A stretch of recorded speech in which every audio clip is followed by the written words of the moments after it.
Hey guys, tonight we drift into the cool hush of an 18th century Kyoto ink workshop, where the first breath of air before sunrise smells not of blossoms or rice, but of smoke, pine soot, and faint glue.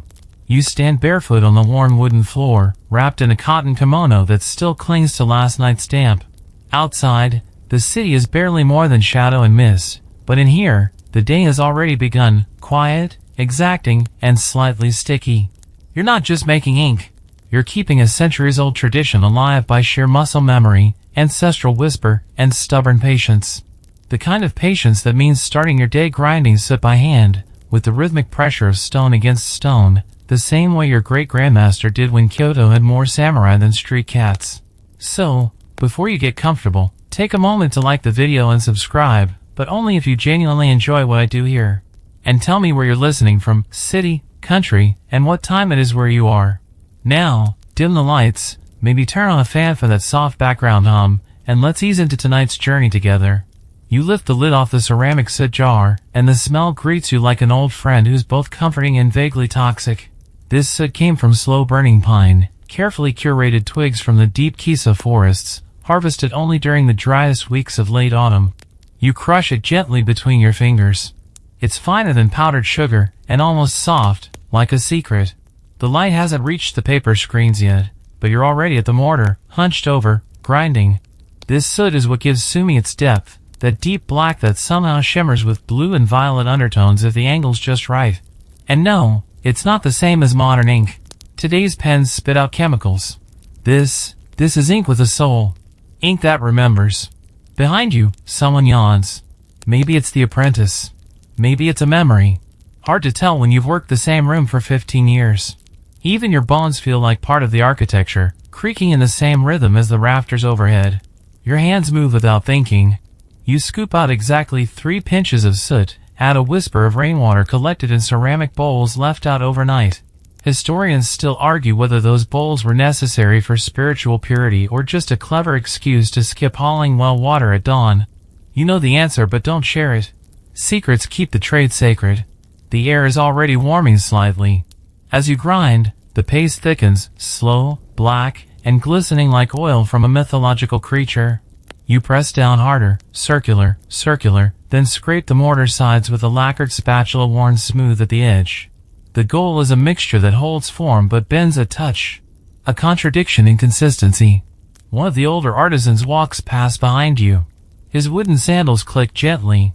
He doesn't speak, but you hear the approving grunt. A language of its own. A good sign. Approval before breakfast is rarer than cherry blossoms in snow.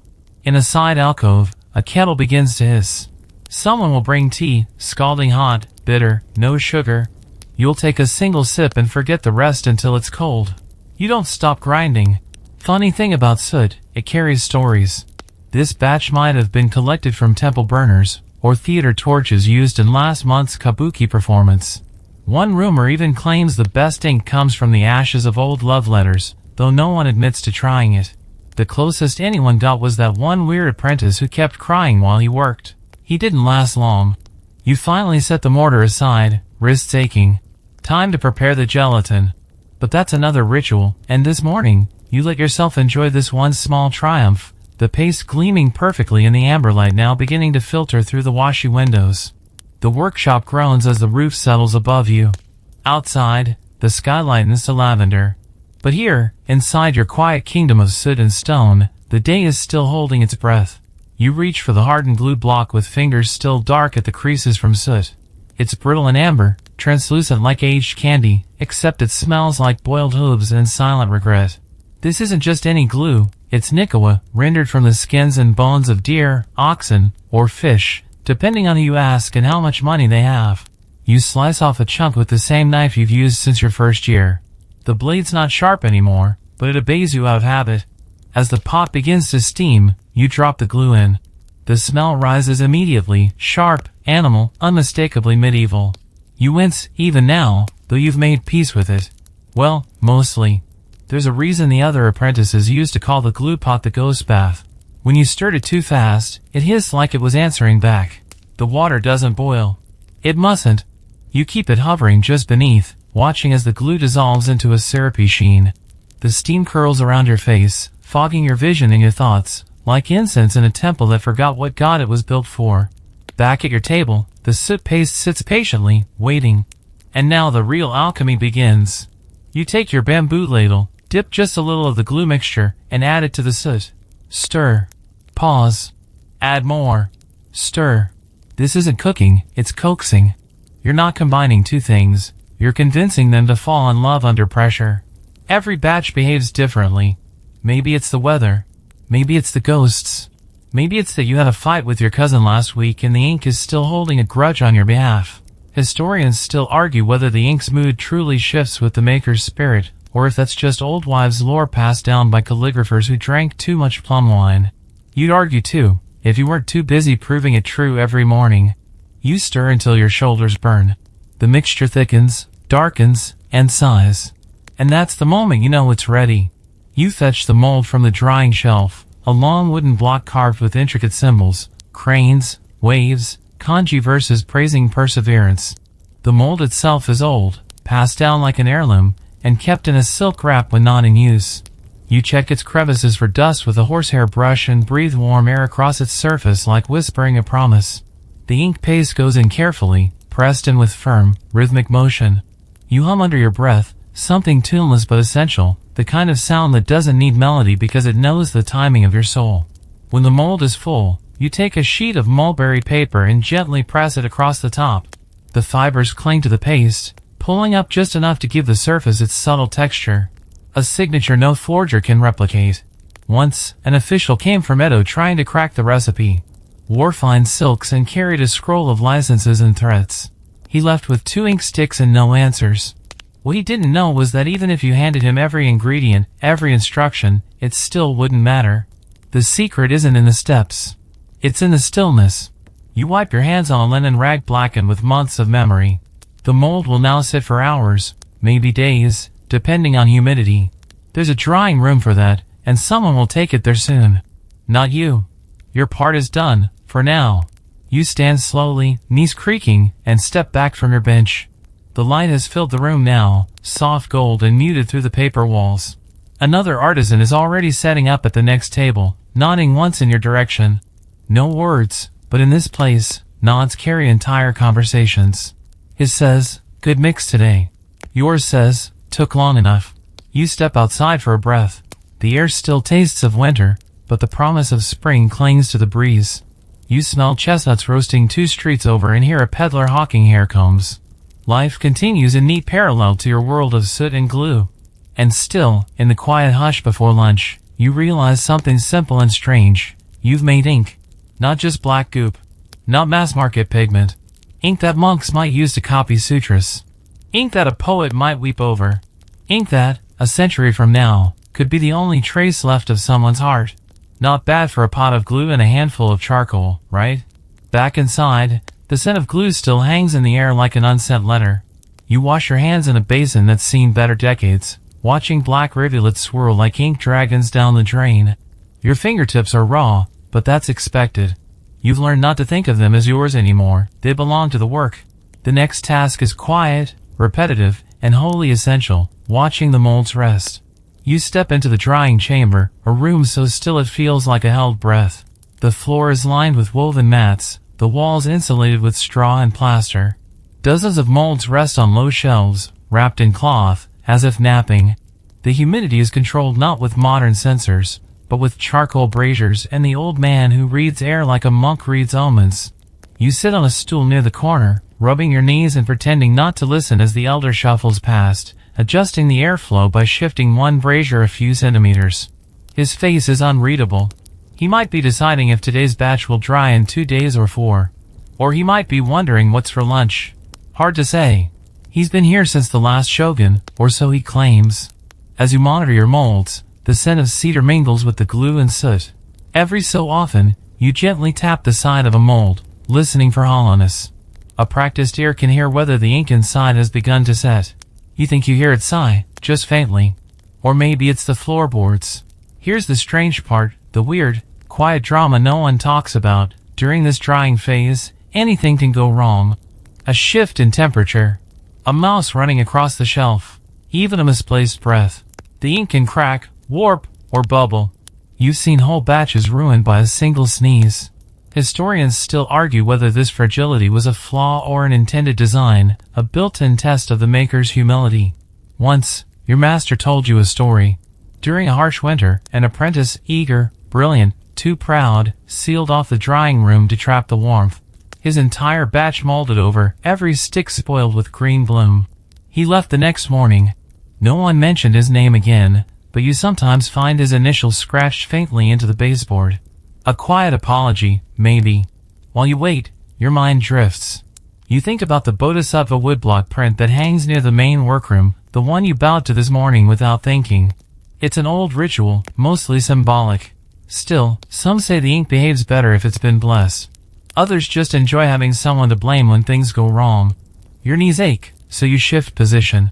You remember the first time you molded ink. It was crooked. It cracked. Your teacher didn't scold you. He just handed you a brush and said, "Try to write something with it anyway." The lines bled on the paper, but something about them shimmered, like the ink itself was trying to become something else. You kept the stick. Still have it in a box somewhere, wrapped in cloth and shame.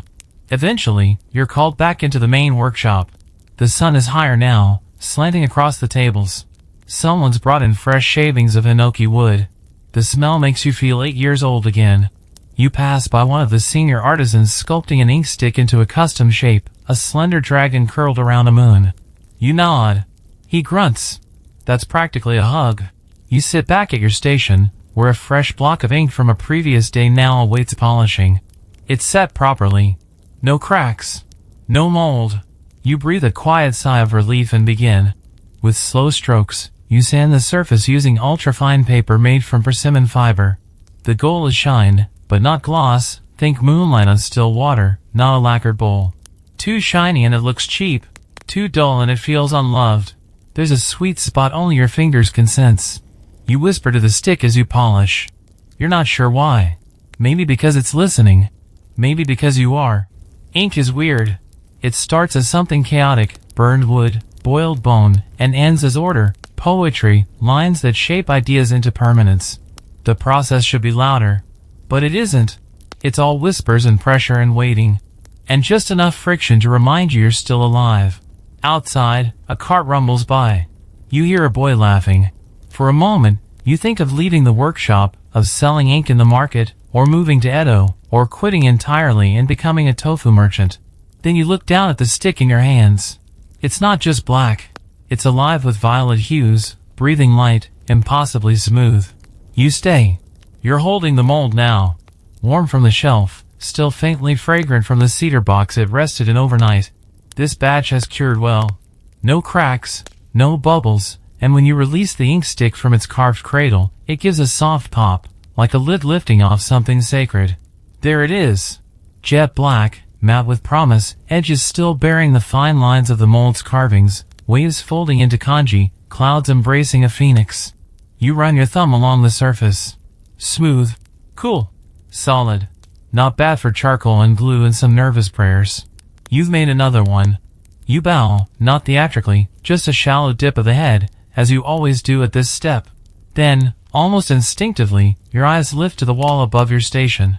The same print as every morning, a bodhisattva rendered in faint woodblock lines, serene amid a storm of lotus petals. You swear it's smiling today. You're not religious, not really. But if there's a god of ink, this would be their face. The others have started molding too. All around the workshop, a gentle rhythm rises, soft taps, brush sweeps, murmurs of wet cloth against wood. No shouts, no sudden movement. This isn't a forge or a battlefield. This is a temple made of pigment. Now comes the ritual sealing. You take the completed ink stick and apply a thin coat of camellia oil, rubbing it in gently with a cloth until it shines like river stone. This step is part preservation, part offering. The oil protects the surface, but also deepens the black, like the ink is remembering what came from fire, ash, and breath. You move to the wrapping bench. There, you prepare the final layer, a band of washi paper, hand-brushed with the name of the batch, Twilight Soot, 5th Moon. You tie it with a red silk thread, the same shade used in shrine prayer cords. This isn't for function. It's for feeling. The buyer won't notice, but maybe their calligraphy will.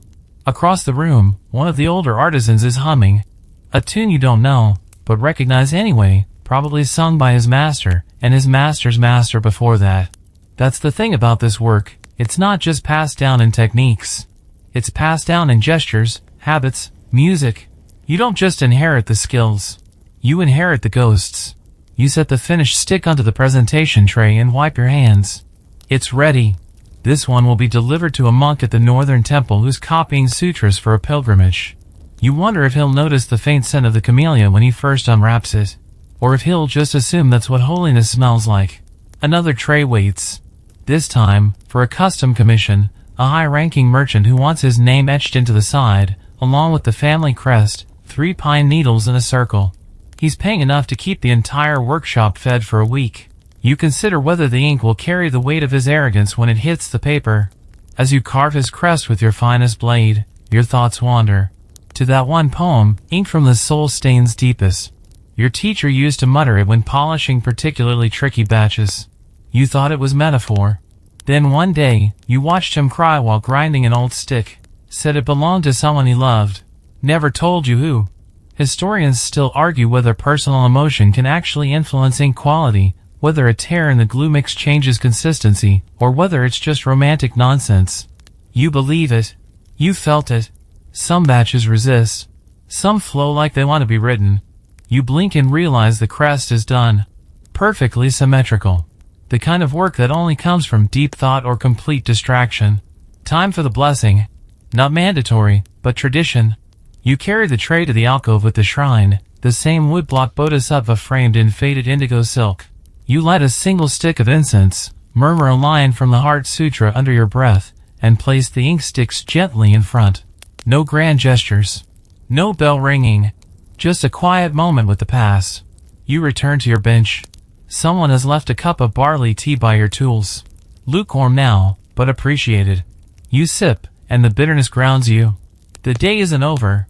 There are more molds to clean, more glue to boil.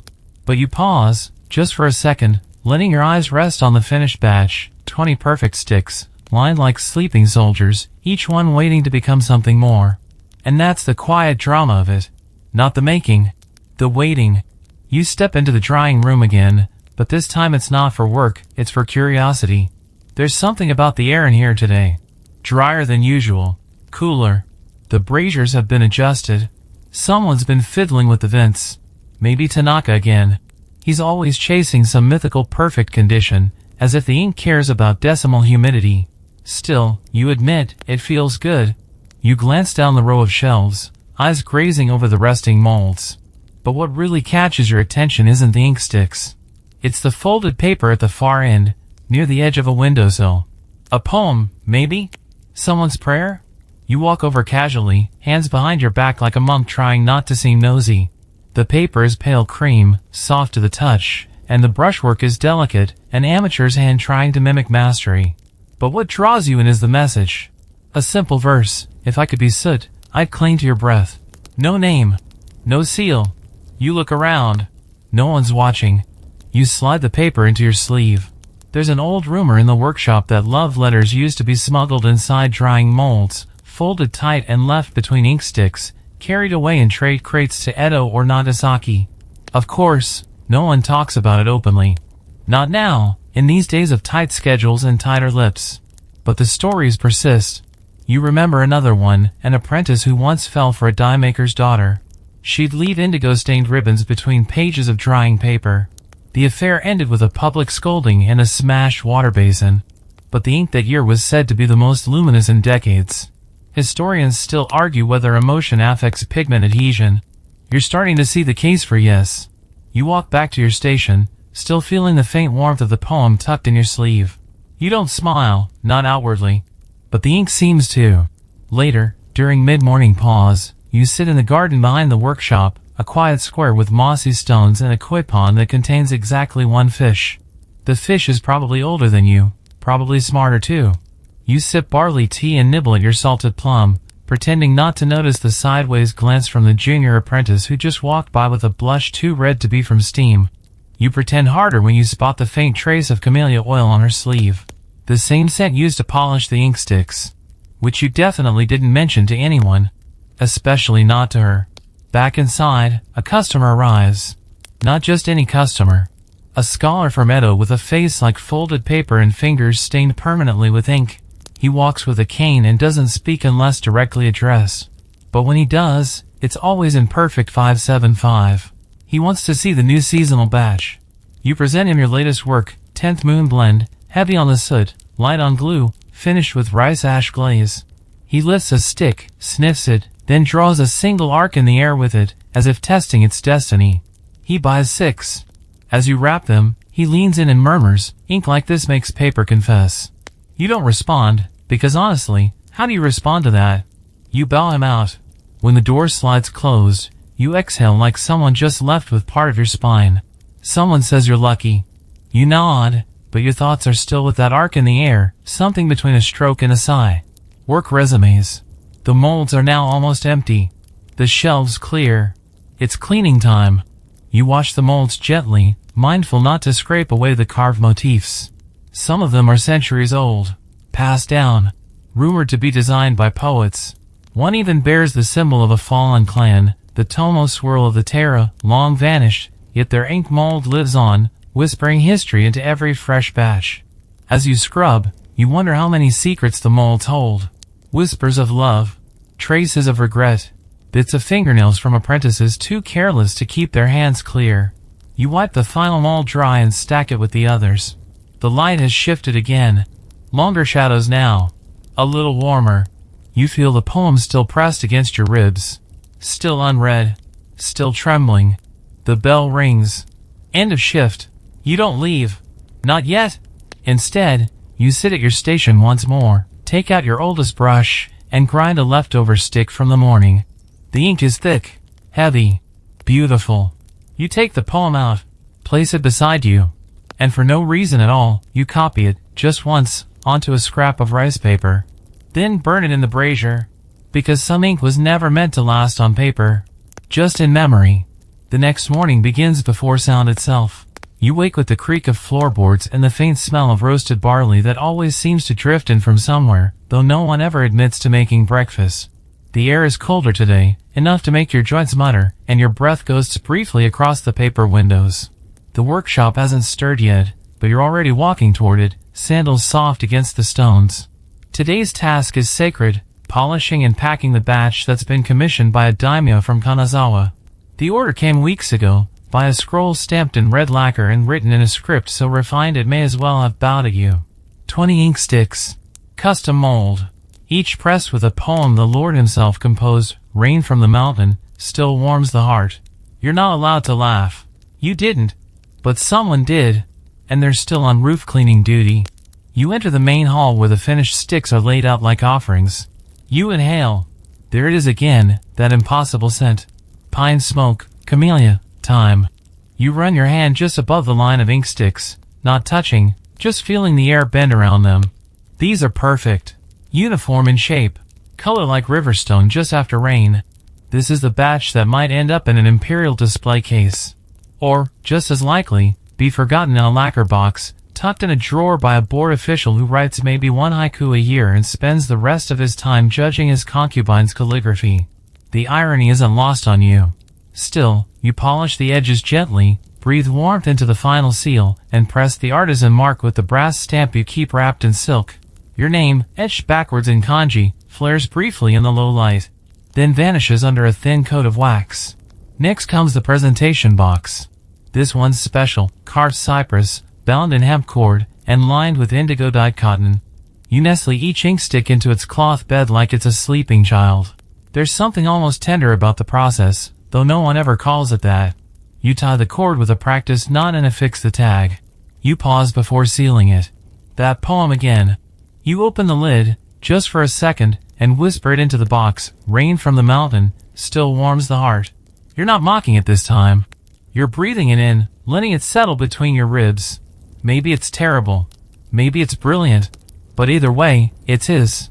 And now, it's also yours. The courier arrives at noon. Formal robes.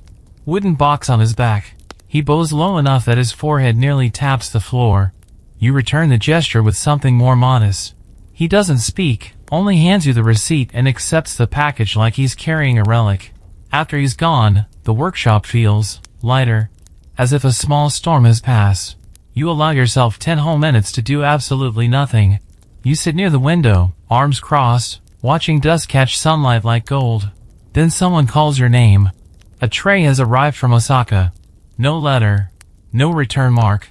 But when you open it, you recognize the contents immediately. It's a single inkstone, flat, heavy, carved with cranes. And along the edge, your old master's seal. The one he stopped using the year he lost his voice. You lift it from the tray, feeling the chill through the stone.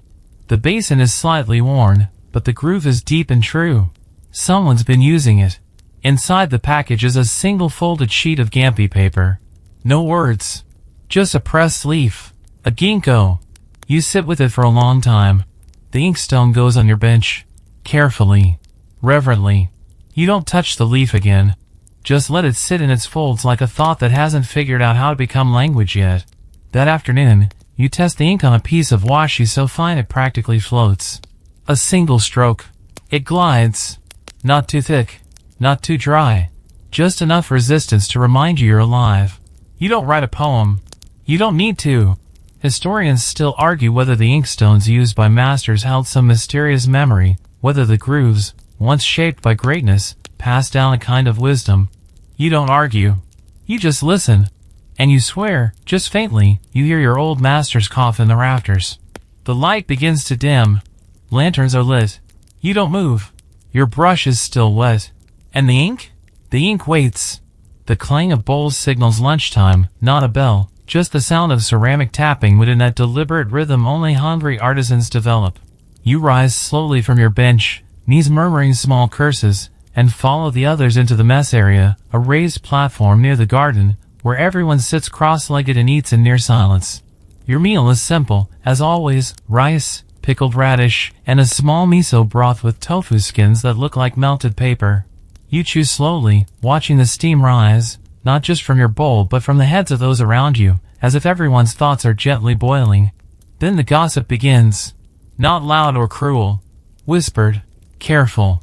Soft syllables folded like origami and passed between bites. Someone's cousin in Edo just got accepted into a poetry guild. Someone else suspects their apprentice is stealing glue. The old kiln master hasn't shown up in 2 days. One man insists he saw a fox spirit run across the garden last night. Another says he's still finding soot in his teeth from the last batch, and maybe he's turning into ink himself. You chuckle at that. Half because it's ridiculous, half because it's not entirely impossible. And then the big whisper drops. The ink merchant from Nagoya is in town. Everyone goes quiet for half a heartbeat. Then the murmuring resumes, faster now. This merchant, Mr. Keed, is infamous. Not for rudeness or dishonesty, but for his almost supernatural ability to judge ink.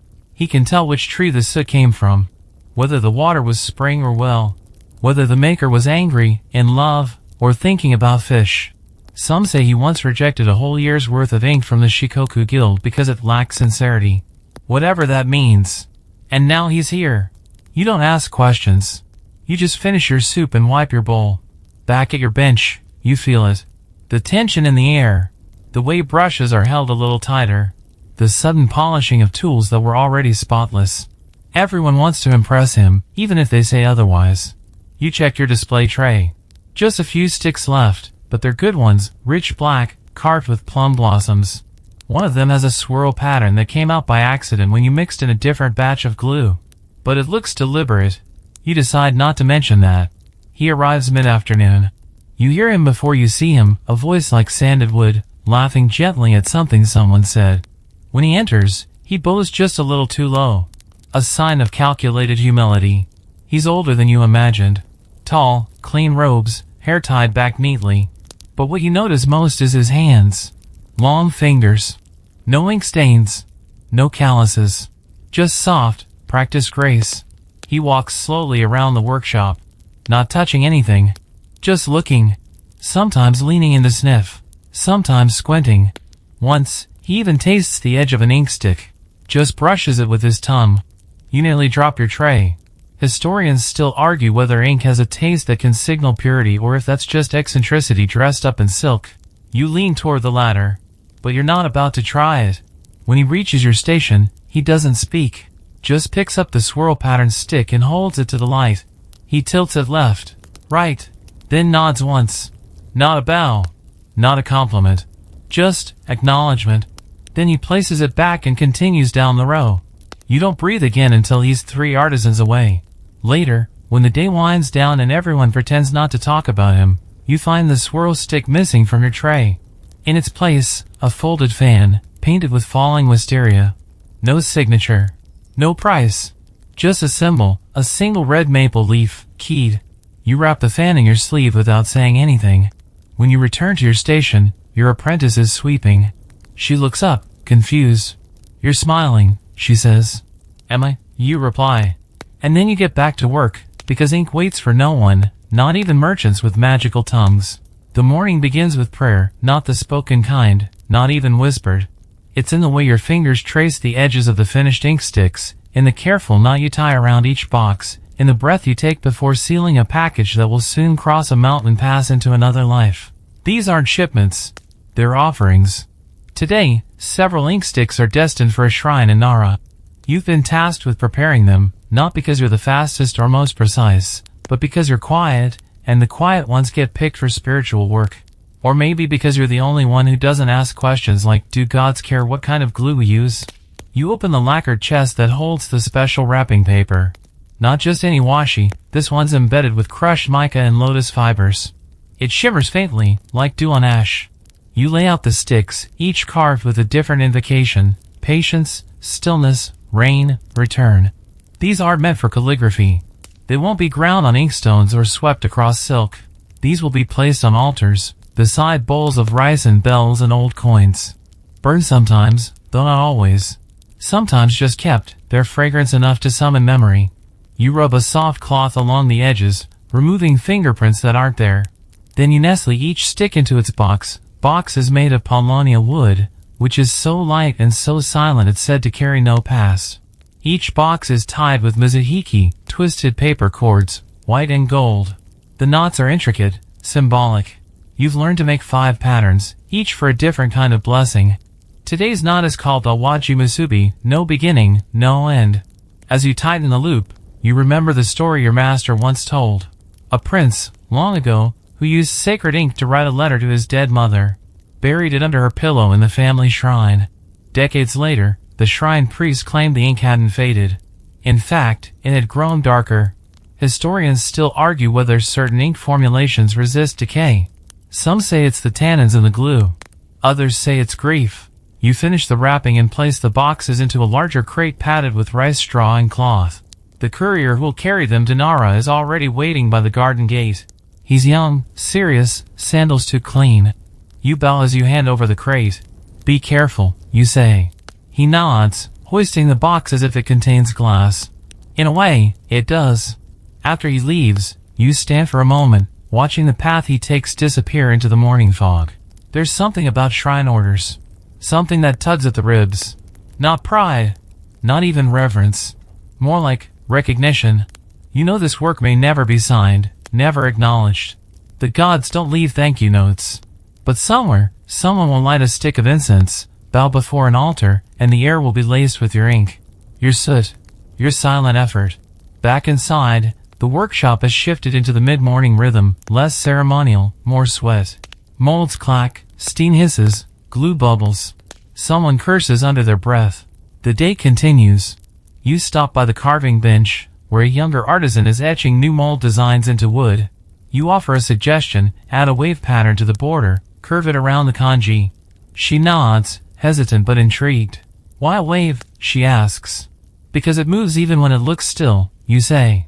You don't know where that came from, but it feels true. By late afternoon, a monk arrives. Not from Nara, but from the tiny roadside shrine just outside town, the one with the bent pine and the cracked stone fox. He's old, almost translucent, with eyes like river pebbles. He doesn't speak, just hands you a pouch. Inside, a single silver coin and a branch of plum blossoms, freshly cut. You know what this is. Payment for 1 stick. 1 prayer. You nod and go to the shelf, selecting a narrow ink stick shaped like a flute. No design. No writing. Just a soft taper, like breath made solid. You wrap it in mulberry paper and place it gently into the pouch. The monk bows, deeper than anyone all day, and as he leaves, the scent of plum clings to the air, sweet, fading, unmistakable. You return to your bench. There's still glue to heat, soot to grind, molds to fill. But for a moment, everything feels complete, as if the gods themselves just paused to breathe. You're barely through the door the next morning when it happens, an accident, small in sound, enormous in consequence. A sharp crack, then the unmistakable splatter of something wet against wood. Silence follows, the kind of silence where even the dust seems to hesitate. You walk quickly toward the sound, heart already sinking. In the drawing room, a young apprentice kneels on the floor, frozen, surrounded by ink. Thick, black, and still spreading slowly like spilled shadow. The mold he was carrying lies split in two beside him, its contents ruined, raw ink paste oozing from the jagged edges like a wound. His hands tremble. You say nothing at first. Just squat beside him and assess the damage. It's bad. The batch was fresh, still soft, unsealed, and expensive. Commissioned by a private calligraphy guild in Edo. 10 sticks, each meant to bear the crest of a cherry blossom over snow. Now they look like black jellies spilled from a collapsed dessert. The apprentice opens his mouth, but no words come. He bows low, forehead to floor, and stays there. He's new. Barely 3 months in. From a fishing town, if you recall correctly. Too fast with the carrying trays. Too eager to prove. You place a hand on his back. Just 1 second. Just enough pressure to say, breathe. Then you start gathering the pieces. Slowly. Deliberately. Not to save the ink, it's beyond rescue, but to show him it can be touched, even now. And as you work, your mind slips backward. You remember another apprentice. Younger than this one. Quieter. Always looking over his shoulder like someone was following him. He vanished one morning before the sun rose. Just a cold mat and an untouched bowl of rice left behind. Rumors swirled. Some said he broke a mold meant for a visiting daimyo and fled in shame. Others said he was the illegitimate child of a nobleman and got retrieved. One tale even claimed he spilled ink on a sacred scroll and was cursed to wander, tongue blackened, until he could rewrite it by memory. Historians still argue whether that apprentice was ever real, or just a cautionary ghost we conjure when someone stumbles. But you remember him. You remember the sound of his laugh, rare as it was. You remember that he once told you he wanted to make ink so perfect it would sing even in silence. You remember because this batch, the one now ruined, was made using his old recipe. You sigh, stand, and place the cracked mold on the workbench. The other artisans have begun to glance over, pretending they're not watching. No one speaks. You turn to the apprentice. Clean it, you say quietly. All of it. He nods rapidly, nearly trembling. And when you're done, you add, grind soot for the next batch. He looks up, surprised. Expecting punishment, maybe dismissal. You look back, not unkindly. The ink doesn't care how many times you fail, you say. Only that you come back.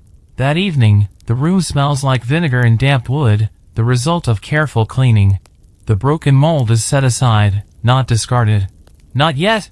You'll keep it as a reminder. Or maybe for firewood, one cold night when symbolism feels indulgent. As you scrub your brushes clean, the apprentice approaches again, this time with a fresh mortar of soot. Black. Velvety. No clumps. No shortcuts. You test it between your fingers. It's good. You nod. Try again tomorrow. He bows, deeper this time, and walks off. You sit alone for a while. Hands stained. Shoulders aching. Then, without planning to, you reach for a piece of old washi, dip your brush, and write. Ink remembers everything.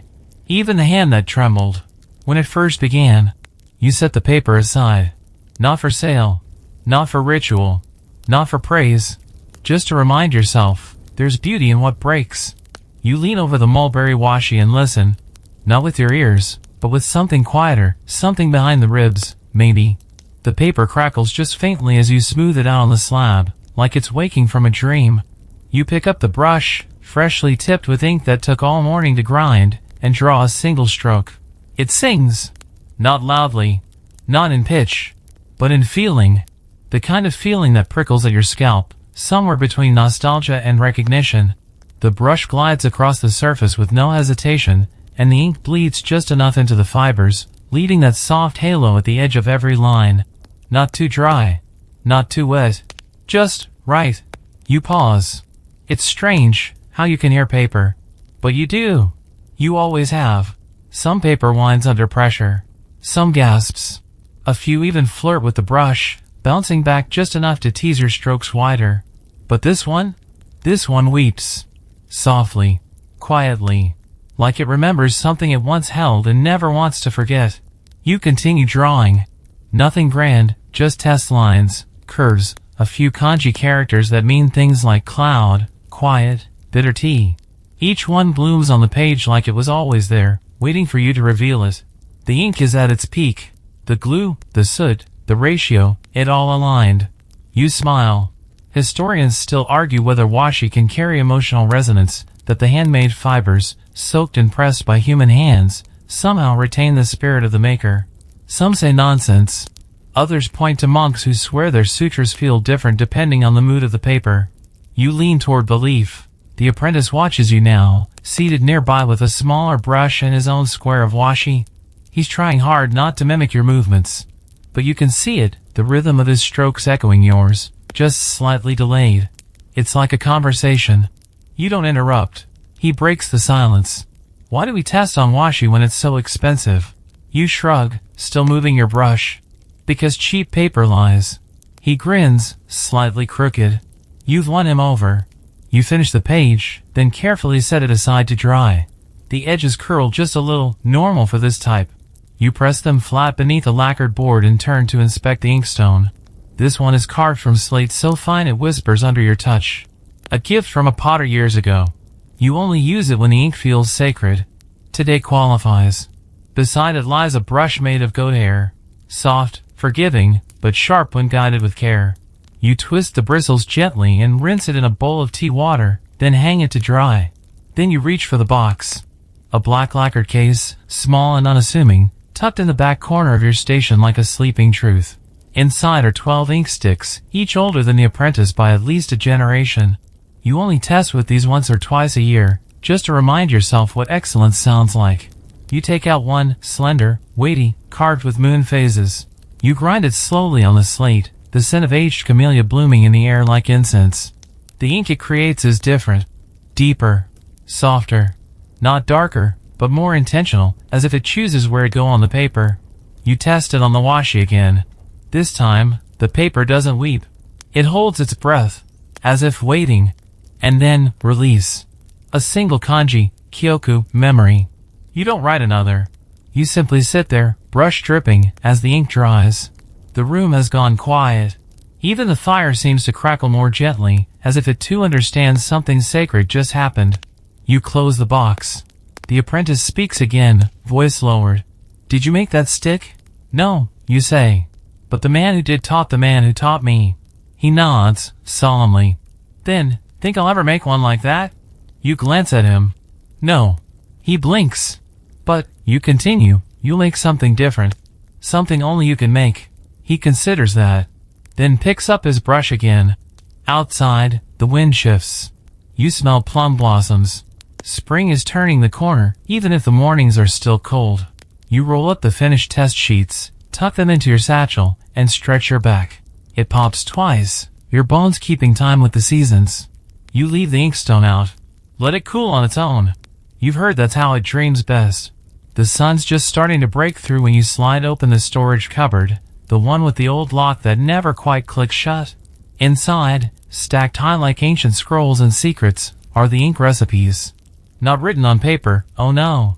These are brushed on cedar slats, thin as shoji panels, tied with thread and annotated with marks only the initiates understand. No labels, no dates. Just symbols, ratios, fragments of names, and sometimes a haiku carved along the edge. You find the one you're looking for by scent more than sight, pine heavy, with a hint of plum smoke. That's the secret blend. Your secret. You carry it to your bench and unroll your tools with quiet ceremony. Because this morning, you're not making just any ink. You're making the ink. The blend that helped your master win the Kyoto Guild Challenge back in the year of the water horse. The blend he swore he'd never teach you. And then did, in a whisper, the night before he passed. You've only used it 3 times. Once for a monk's funeral, once for a warlord's peace treaty, and once for yourself, on a day when breathing felt too loud. Now it's time again. You lay out the ingredients, the soot from the heart of a black pine struck by lightning, or so the story goes, the glue rendered from a winter ox, boiled for days until the scent became unbearable, then somehow familiar. A pinch of ground pearl, stolen from an old geisha's makeup kit. And 1 drop, just 1, of rainwater collected during the last lunar eclipse. Historians still argue whether these eccentric additions matter or if they're just poetic flourishes. But they've never ground this ink. They've never felt how the brush glides across paper after the drop of eclipse rain. You have. You remember. You heat the glue. You crush the soot. You stir with a slowness that feels like prayer. The air thickens with scent and memory. Your shoulders ache, but it's a good ache, the kind that comes from making something honest. Then you hear footsteps. Too soft to be the apprentice. Too deliberate to be a courier. You look up. It's him. The merchant from the other day. Keyed. But this time, he's not wearing robes. Just a dark cotton yukata, sleeves tied back. He carries no satchel. No fan. Just a scroll. He bows. You return it, a little stiffer. I hope I'm not interrupting, he says. His voice is quieter now. Less performance, more person. You are, you reply. But it's all right. He smiles. I came to ask a favor. You raise an eyebrow. He unrolls the scroll. It's blank. I want ink, he says, for this. You tilt your head. Any ink? He shakes his head. Not just ink. Yours. Something no one else can make. Something I won't be able to explain when they ask. You look at the blend in front of you, nearly ready. You weren't making it for him. You were making it for, well, you're not even sure anymore. But perhaps it was meant for this moment all along. You grind the inkstone gently. The color is deep, velvet black with a faint shimmer like stars seen through tears. You hand him the brush. A simple one. Goat hair. Balanced. He sits at your bench. And writes. Just 1 character. Moo. Emptiness. When he finishes, he leans back. Breathless. Then he bows. Deeply. Deeper than you've ever seen him. Thank you, he says. And he leaves the scroll behind. Later, you hang it near the door. Not framed. Not signed. Just there. A reminder. You sit, grinding the last of the blend, eyes soft from the motion, ears full of silence. And you think, this is what war looks like here. Not with swords, but with recipes, secrets, and the ink that survives them. The morning mist hasn't yet burned off. My courier from Kamakura arrives, face flushed, sandals dusted from the long road. He carries a letter rolled in bamboo, sealed with crimson lacquer bearing the shape of a chrysanthemum, imperial flower, or close enough to make your stomach twist. You break the seal slowly. It's a request, written with the kind of formality that brushes up against threat. A samurai of considerable rank, one known for poems nearly as sharp as his blade, requires a custom inkstick. Not for ceremony. Not for export. For something personal, the letter says. And urgent. You reread the phrasing twice. Most samurai don't request ink. They accept what is sent. But this one? He wants a particular hue, black as the space between breaths. A particular feel, velvet across paper, with a bite at the end. And a particular shape, slender, rectangular, unadorned except for a single kanji. Chi. Blood. You glance at the apprentice. He's trimming bamboo bristles. Not the right time to share this. Instead, you fetch your notes, old ones, the kind you keep wrapped in oil paper at the bottom of your tool chest. There's a formula. A blend made once, long ago, for a soldier poet who refused Chinese ink on the eve of a duel. Said it tasted of cowardice. You remember crafting it, decades back. Darker than nightfall, denser than grief. It stained everything it touched, including your memory. You begin again. First, the soot, not pine this time, but hardwood charcoal, burned at the edge of the kiln where temperature flirts with ruin. You grind it slowly, mixing in powdered iron, just enough to give the ink a subtle weight, like regret. The glue is heavier too. From deer, this time. Sharp. Animal. A scent that doesn't wash off your hands, no matter how many times you scrub. Historians still argue whether ink for war differed chemically from that used for art. Some point to higher mineral content. Others say it's myth. You know better. The ink knows when it's being prepared for blood. You shape the mold, a simple rectangle. No cranes. No waves. No poems. Just the single kanji carved in the base. Chi, you press it gently into the paste, feeling it settle, then place the mold into the drying room. Not the usual one. The private one. The one where you once dried a batch during a storm and came back to find every stick cracked except the one you prayed over. You don't pray over this one. You watch it. Every day. 4 or 5 days. You adjust the humidity manually. Fan the corners. Whisper nothing to it, except once. When you say aloud, you better behave. It does. When you finally unmold the stick, it's flawless. Deep black with a hint of maroon when held against candlelight. A quiet menace to it. You wrap it in cloth, no box, and tie it shut with black cord. The courier returns at sunrise. No words. Just a bell and an exchange. He disappears down the road, and you wonder what the samurai will write. A death poem? A farewell letter? A confession? Perhaps a haiku written after the final drop of sake. Later that night, you light a candle and ink your own brush. You copy the kanji onto a scrap of rice paper. Chi. It shimmers faintly. Not red. Not black. Somewhere in between. You roll it up and tuck it into the rafters. Let the ink carry it somewhere. Some night, when you're no longer here, the lanterns are already swinging in the spring breeze when the word reaches you, festival night. You'd almost forgotten. It sneaks up every year, that quiet celebration of spring and survival, of long work and short tempers forgiven under the sway of rice wine and firelight. The whole quarter will shimmer with paper lanterns, their colors reflected in puddles and windows, and every alleyway will carry laughter like incense. You put your tools away slower than usual, half listening to the rustle of silk robes outside as merchants and scribes head toward the market square. The workshop smells of warm glue and cedar smoke, but your hands itch for cool air, for fried rice cakes and the clang of taiko drums. Still, there's one last thing to do. You take the tray of samples you've been polishing all week, test sticks, odd batches, overburned soot, underoiled molds, and slip them into a small lacquer box. Not labeled. Not wrapped, just carried. You leave through the side gate, sandals soft against stone, the moon already rising like a bowl of ink spilled across the sky. The square is glowing. Stalls line the walkways, fluttering with painted banners and thick with the scent of sesame oil and grilled eel. Somewhere, a flute plays a tune older than the city. You move through the crowd like smoke, unhurried, unnoticed, until you reach the far edge where the shadow market waits. Not sinister, just quiet. Quieter than it should be. This is where the real trades happen. Not the coins and tickets kind. The favors for sticks kind. The barter of secrets. You lay your box on a cloth-covered stall and nod to the old woman behind it. Her eyes don't blink. She lifts the lid, sniffs once, and slides you a pouch of something heavy in return. You don't ask. You trust. That's how it works here. No names. No questions. Just exchanges. She selects one stick, one you thought was a failure, made from cedar soot that clumped and refused to polish cleanly. She holds it to the lantern light, then smiles. You made this? She rasps. You nod. She cackles. This one's got gossip in it. You blink. Gossip? She says, tracing the edge of the stick with a chipped nail. Ink remembers what was spoken nearby. This one was made during an argument, wasn't it? You don't answer. Because yes. It was. She tucks it into her robe like a talisman. Someone will use that ink to write a letter. Or a confession. Or maybe to blacken out a name in a ledger. Whatever happens, it will speak louder than it writes.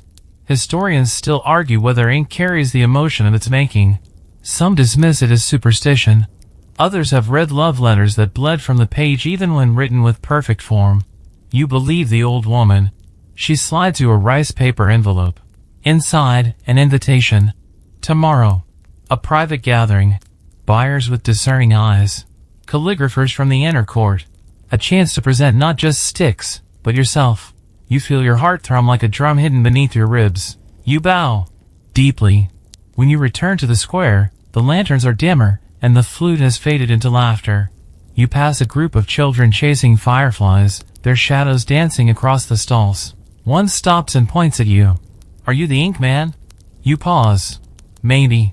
The child holds up a slip of paper. This ink ran. Is it sick? You take the paper.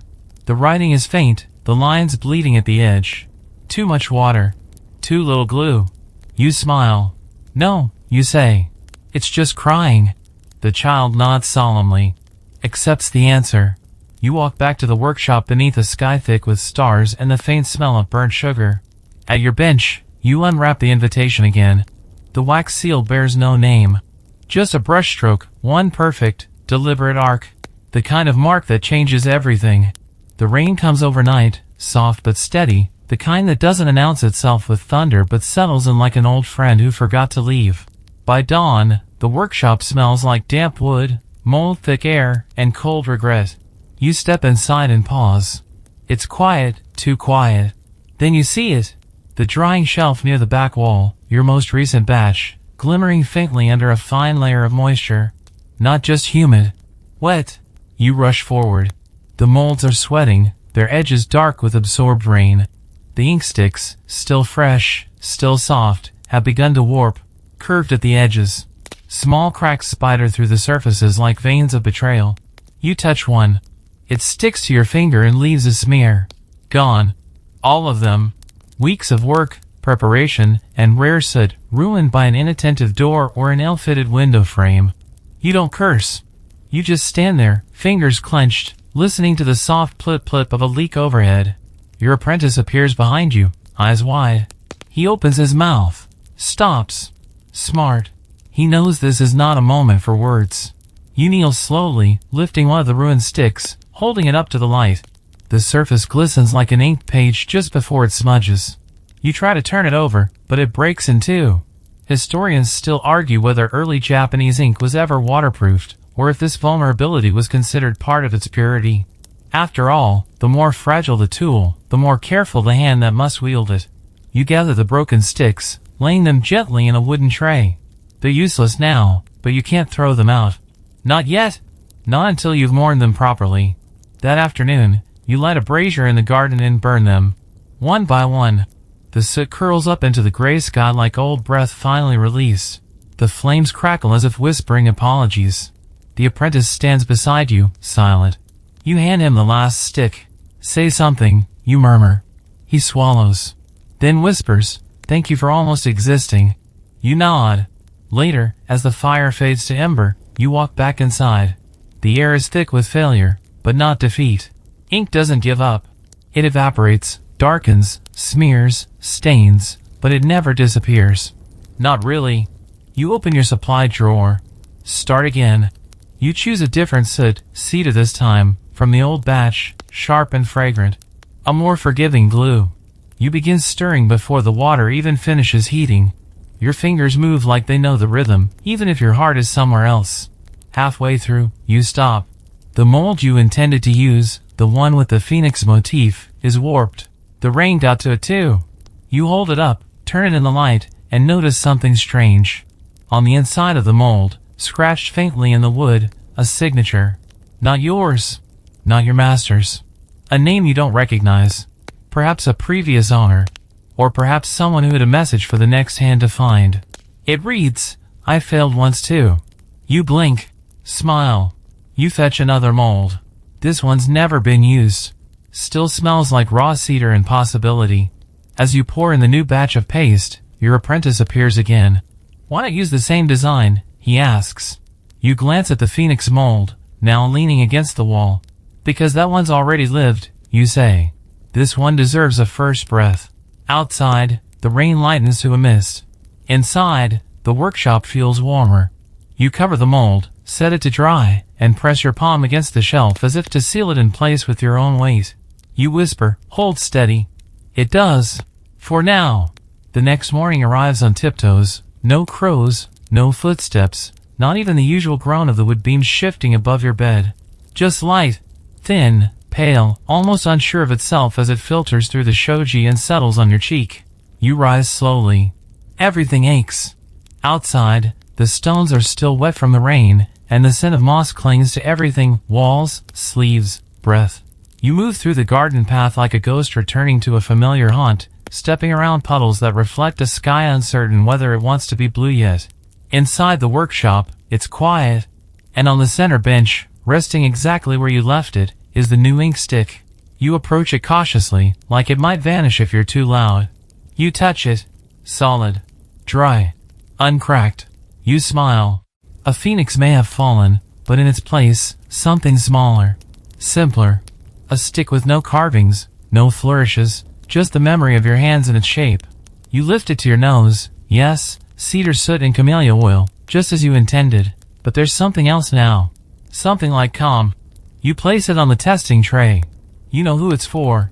She enters just before the kettle whistles. Your apprentice pauses mid-brushstroke. The old artisan drops his cloth and stands straighter than he has in a decade. She is elegance made plain, dressed not in brocade but in soft indigo, with sleeves that smell faintly of peach blossom. In one hand, she holds a small lacquer box. In the other, a folded piece of washi, sealed with a pressed iris petal. She bows, and you return it. "I've come to request a poem ink," she says. "Not custom ink. Not ceremonial. Poem ink." Your throat tightens. It's not a phrase people use lightly. Not unless they know. You gesture for her to sit. She sets the box on the bench and opens it. Inside, a brush with a pearl-inlaid handle, worn from use.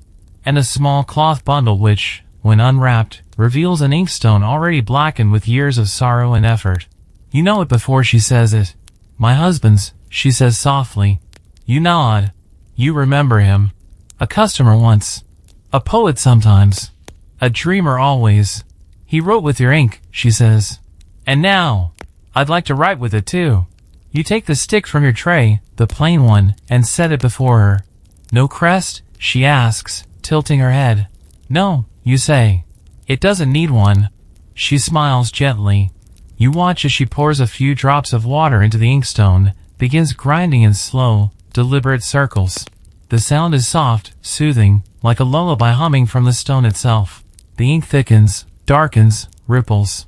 She tests it with a single stroke on the paper. Then she writes. 3 characters. For the breathless. She doesn't explain. You don't ask. She finishes the piece and holds it up to the light. The ink glistens, catches the morning sun, then settles into matte serenity. She bows again. It's perfect. You say nothing, just nod. After she leaves, the workshop feels different. Not brighter. Not lighter. Just wider. Like some wall that was never visible just shifted a few inches, giving everything more room to breathe. The apprentice finally speaks. "Was that his widow?" You nod once. "She made the ink sound like music." You tilt your head. "No," you reply. "She let the ink sing." He doesn't understand yet. That's fine. He will. Later that evening, you unwrap your own writing kit. You sit by the window, grinding the last of the morning's batch, and write a single line across the washi. Not all ink is meant to be loud. You fold it, tuck it into the corner of your tool chest. For the next time. The next one who comes looking for more than words. Winter returns with a snap.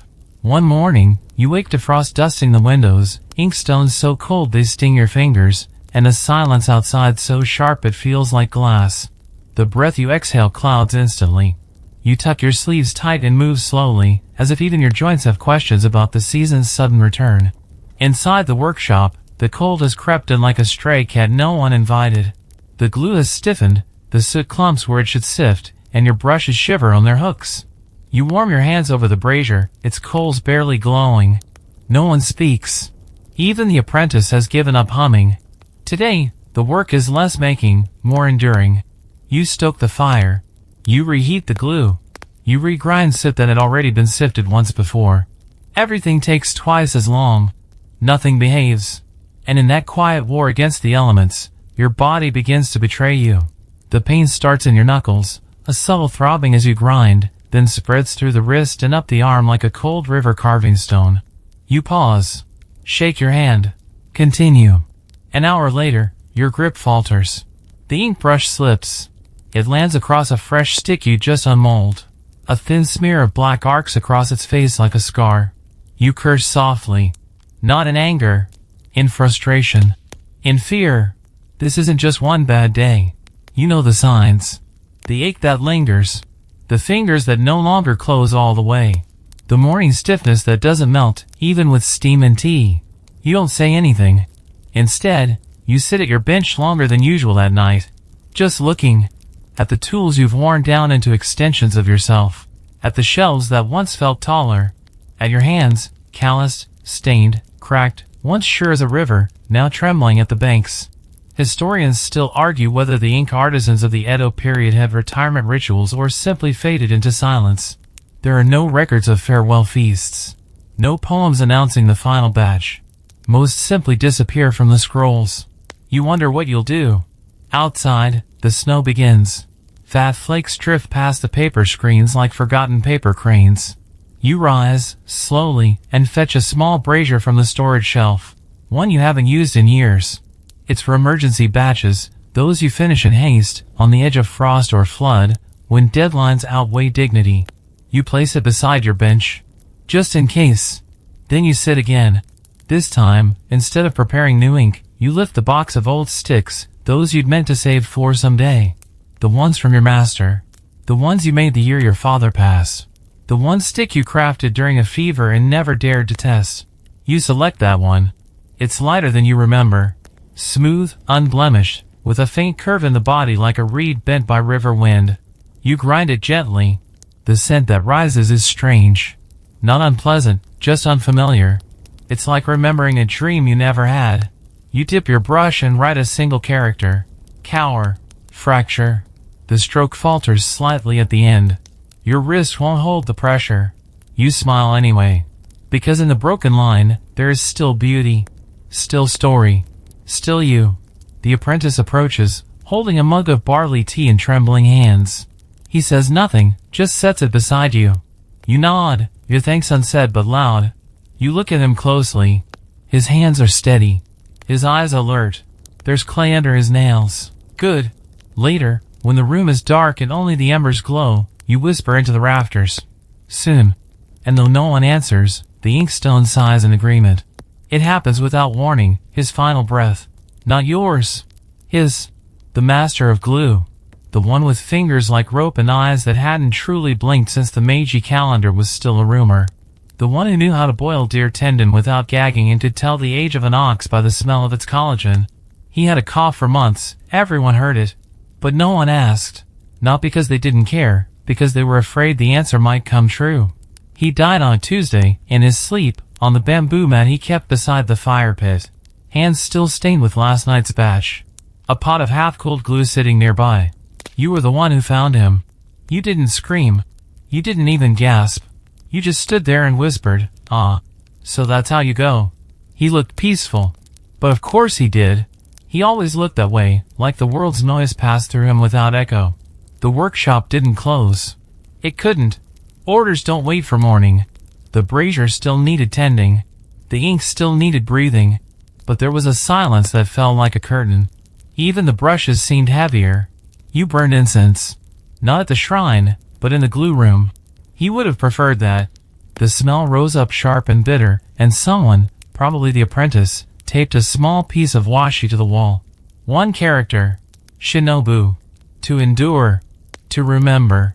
The next morning, you stepped into his space. Not boldly. Not confidently. But with the hesitation of someone walking into a memory that isn't theirs. The tools were laid out perfectly. His blade. His ladle.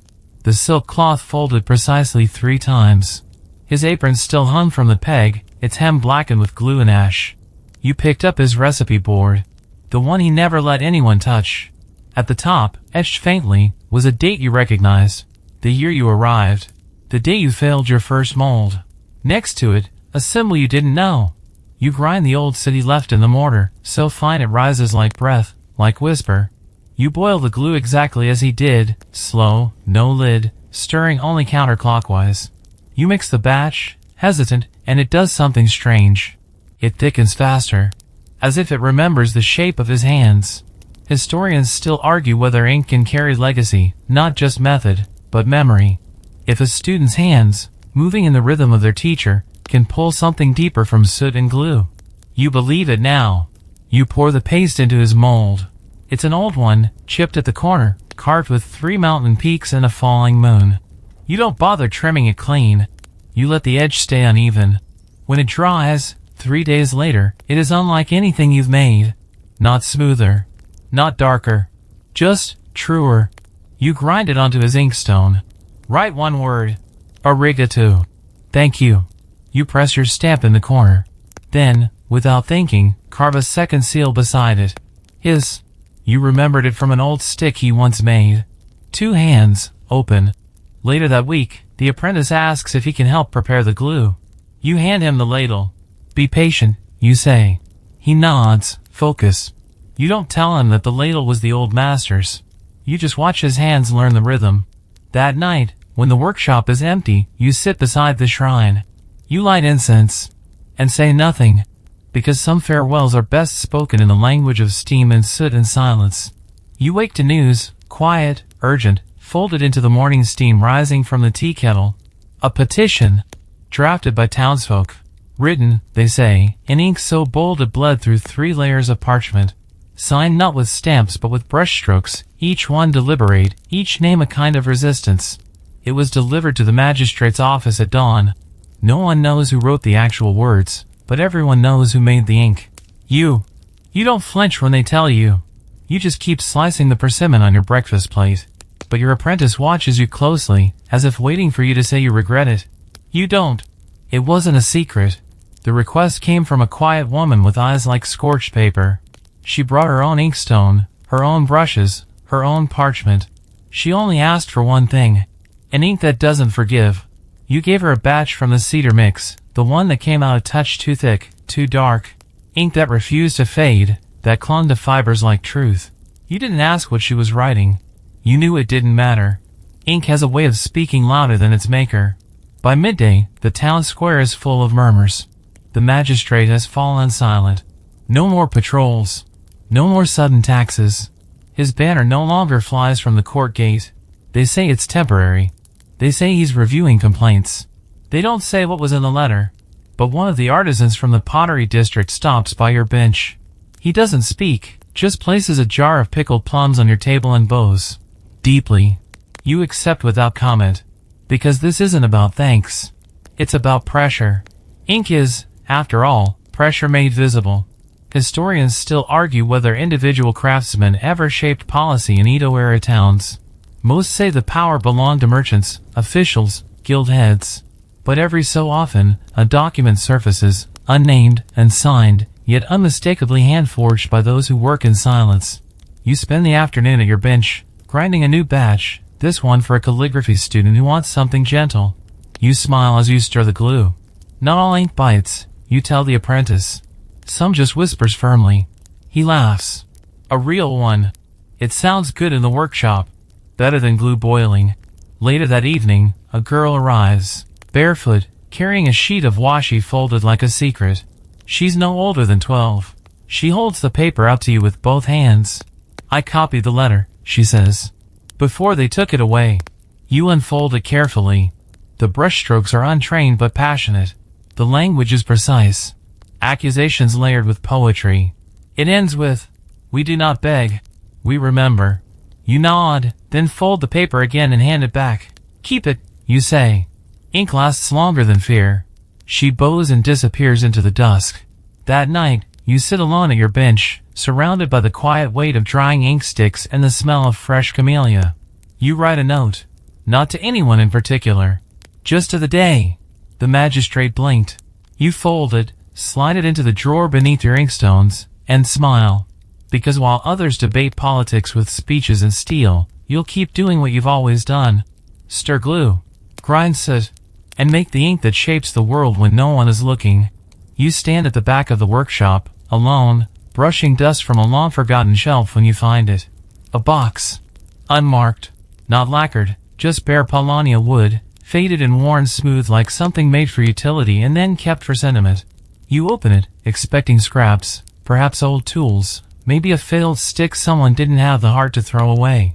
But instead, 12 ink sticks. Each carved differently. Each sealed in a soft wrap of silk. And beneath them, a note. No words, just a symbol. A circle, drawn in one unbroken stroke. You freeze. Because you know that mark. It's his. The apprentice who disappeared. All these years, the stories swirled, ghost tales, gossip, warnings whispered over tea. And now, Here he is again, or at least the part of him that lingered. You lift one stick, heavier than yours, slightly curved at the base, carved with a pattern of falling leaves and a single character. Yoru. Night. You remember that he used to grind ink at night, saying the darkness taught the brush to trust its path, that he believed shadows were where meaning lived, not in the light. You grind it. Slowly. Respectfully. The ink it creates is rich, not black, but layered. You can feel the stories in it. You test a stroke across washi, and it sings. Not loud, but true. You write just one line. Some things never vanish. They just steep longer. You replace the stick, bow to the box, and return it to the shelf. Not to hide it, to let it rest. Some ghosts don't need banishing. They just need shelving beside the living. Your apprentice watches from across the room, eyebrows raised. You shake your head. Another story, you say. He nods, as if that answers everything. That afternoon, you begin a new batch. Not for an order. Not for a shrine. For you. You choose soot from a bundle labeled rainfall pine, the kind collected during the year of the great floods. Glue from fish, rare, clean, gentle on the wrist. You stir slowly, humming a song you didn't know you remembered. A tune your master once hummed after midnight, when he thought no one was listening. This batch is different. You don't mold it. You freeform it, shaping it by hand into small, rounded forms that look like stones from the riverbed behind the shrine. You let your fingers guide you, no measuring, no rules. One stick is long and curved like a river. Another is squat and dense like a thought too big for words. The apprentice stares. That's not regulation, he says. You smile. No, you agree. But neither is art. Historians still argue whether non-standard ink sticks were signs of rebellion or simply laziness.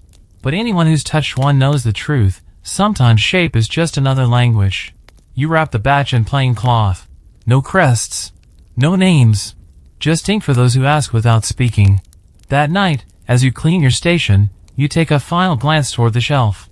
The box sits still, quiet. But in that silence, there's weight. Memory. Promise. You whisper, I remember you. And somehow, the room feels warmer. You don't wake early today. The sun is already tracing golden lines across the paper screens when you sit up, blanket falling from shoulders that have bent under more than just time. Your body doesn't protest the way it used to. Instead, it feels slower. Not broken. Just settled, like sediment at the bottom of a calm jar. You wash your face with cold water. Fold your bedding with hands that know the shape of corners without thinking. And then you step outside. The garden is quiet. No wind. No birds. Just the faint creak of bamboo as it sways slightly, not from any breeze, but from remembering movement. The workshop doors are already open. Your apprentice is there before you. He's grinding ink, and you're not surprised. You stand in the doorway, watching him. His shoulders lean forward with intent. The brush rests in the crook of his fingers exactly the way yours did, years ago, before the joints began to whisper limits. You clear your throat, and he looks up. Smiles. Without a word, he lifts the inkstone toward you. You take it. Test the paste with your fingertip. Smooth. Dense. Slightly sweet-smelling. Cedar, with a touch of plum vinegar. His own blend. You did this without me, you say. He bows slightly. You taught me how. You sit beside him, slowly, knees creaking like old wood. He hands you a brush. You dip it. Draw one stroke on fresh washi. It's perfect. Not because it's flawless, but because it is. Because it doesn't try to mimic your hand. Because it breathes. You nod. You're ready. He lowers his eyes, unsure whether to feel joy or grief. But I'm not leaving, you add, with a smirk. I'm just not the only one who knows anymore. Outside, a bell rings. A courier arrives with a scroll, another request. Your apprentice rises to greet him. You stay seated, still holding the brush. You look down at the washi. You write one final character. Zon. Remain. You set the brush down, close your eyes, and listen to the sounds of the workshop. Footsteps. Soot being sifted. Glue bubbling. And beneath it all, the quiet breath of ink being born. So now, you let it fade. The sound of brush against paper. The hiss of steam rising from a glue pot. The smell of soot and cedarwood curling into the quiet. You've walked through a world where nothing shouted, but everything mattered. Where even silence left a mark. Where every broken ink stick, every warped mold, every trembling apprentice found its way back into rhythm. And maybe now, you see it clearly. That in a life filled with storms and noise, there was always this little corner of the world, tucked behind shoji doors and warm tea, where patience turned to permanence, and fragility became art. Your breath slows now. Your eyes grow heavy. You're safe here. No one's rushing you. Nothing urgent remains. The ink has dried. The brush has been cleaned. And in the quiet of this fading night, you've come to understand, the work was never just about the ink. It was about staying still long enough to listen. Long enough to see what others miss. Long enough to leave behind something that won't fade. So rest now. Let your body soften into the bed. Let the rhythm of your breath become the grinding stone. Let your dreams write themselves across the paper of your night, slow and soft. You've made your mark. You can sleep. Sweet dreams.